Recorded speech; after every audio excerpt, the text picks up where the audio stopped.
नमस्कार दर्शक बंधु आम चैनल आपण मानक स्वागत।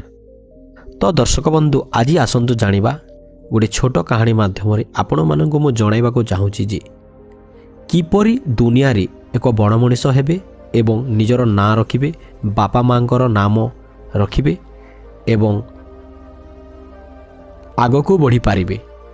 तेबे आसंतु एक छोट कहानी माध्यम आपण मानक मु भल रूपे जणाइबी जे केमिति आपण माने ठीक रास्ता रे जाइकी अलुसुआ न होइकी निज कर्म को आगे एक सफल मनीष विवेचित होई पारिबे सेही विषय रे आज कहिबी। एही वीडियो निश्चित आपण मंगु भल लागिबो मु आशा करूअछि। तेबे आसंतु जानिबा दर्शक बंधु आ विलंब न करी वीडियो को आरंभ करिबा। एक छोट गाँव रे रमेश नामक एक युवक रहुतिला। से बहुत अलुसुआ थिला।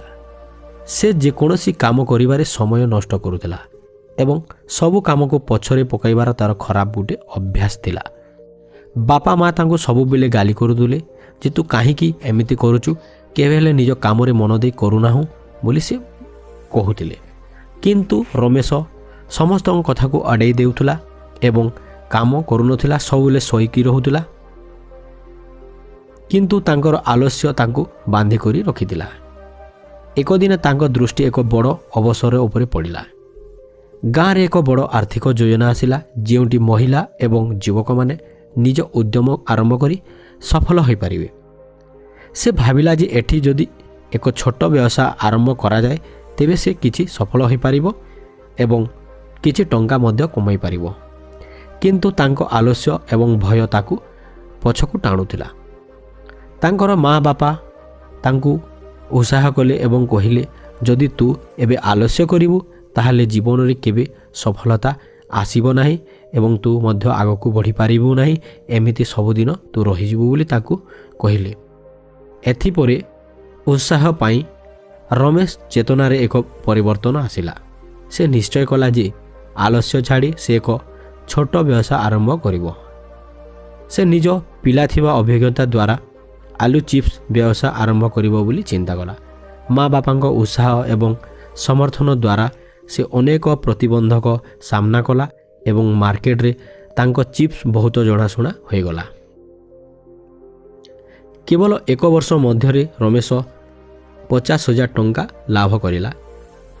जे से निज आलस्य को छाड़ी थिला बोली आज से समस्तों पाई प्रेरणार उत्स हो पारिला एवं एबे तांको चिप्स व्यवसाय को आउ बड़ करिवार से उद्यम करुअछि।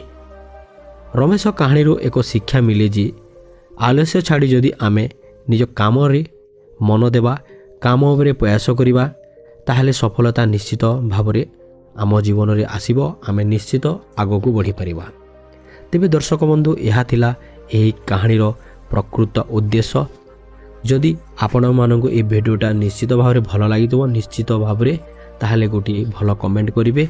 जदि भल न लागिथिबो मध्य भी कमेंट करिवे ताहले मु आगको आउ नुआ एक कहानी नेकी आसीबी आपण माननको पय किछि शिक्षण उद्देश्य रे आपण मानकु किछि कहानी कहि पारिबी जहा आपणक जीवन रे आपण माने लगै पारिबे एवं आगको मध्य बढ़ी पारिबे।